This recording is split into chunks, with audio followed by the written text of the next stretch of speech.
For over 400 years, the fate of the Roanoke Colony has been told as a ghost story.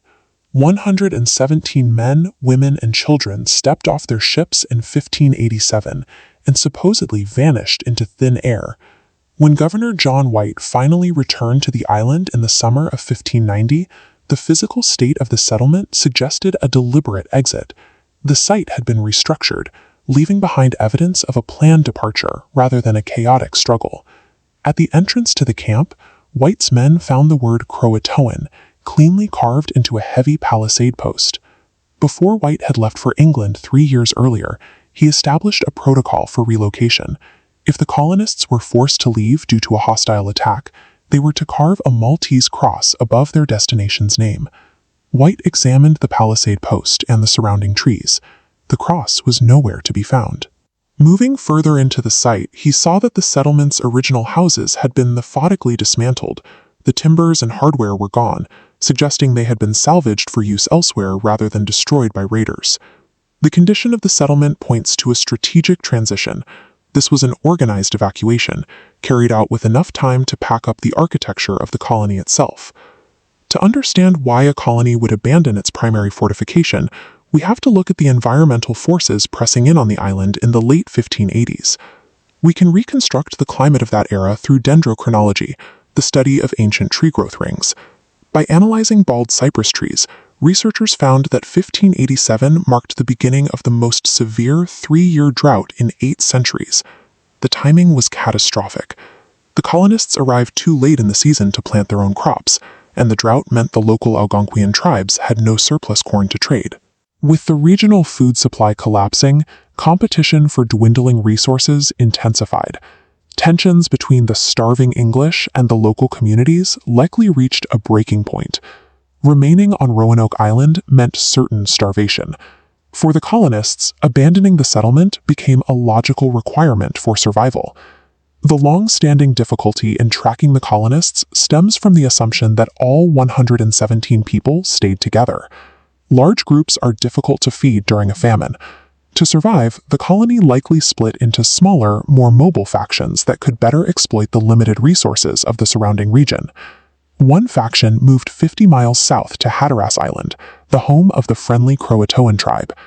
This group occupied a vital strategic position. They served as a lookout party, stationed on the coast to wait for the eventual return of the English fleet. Modern excavations in the town of Buxton, on Hatteras Island, have uncovered 16th-century European trade goods mixed within Native American archaeological layers.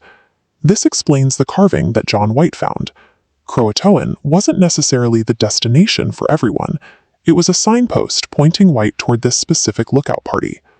A second group traveled 50 miles inland toward the agricultural refuge of the Chawin River Basin. In 2011, researchers applied X-ray spectroscopy to Governor White's 1585 watercolor map. Hidden beneath a paper patch, they discovered a concealed symbol for a Renaissance-style fort.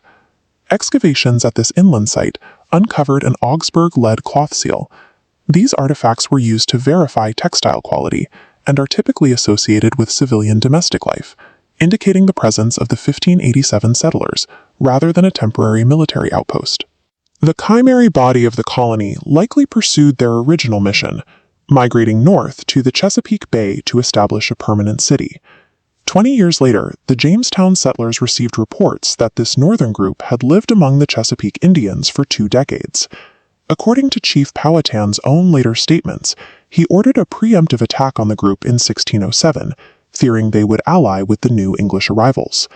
This multi-directional model reconciles the conflicting evidence. The inland artifacts, the Powhatan massacre reports, and the Croatoan signpost all point to a colony that survived not as a single group, but as a series of smaller, desperate factions. For the factions that moved inland and south, survival meant integrating into the local landscape.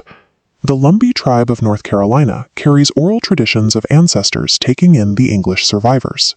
Early explorers in the 1700s documented Native Americans in this region who spoke English and possessed European physical features, like light hair and gray eyes. 1970s genetic studies show the Lumbee population has an anomalously low frequency of the HLA-B40 allele, suggesting European admixture. Furthermore, regional tribal rolls feature a high frequency of 1587 Roanoke surnames, including Smith, Berry, and Dare. Without colonial skeletal remains providing a direct genetic baseline, we cannot reach a definitive biological conclusion. However, the combination of surname matches, immunological markers, and oral history creates a consistent assimilation narrative. Driven by environmental collapse, the Roanoke colonists adapted. They moved, they dispersed, and they permanently wove themselves into the demographic fabric of early America.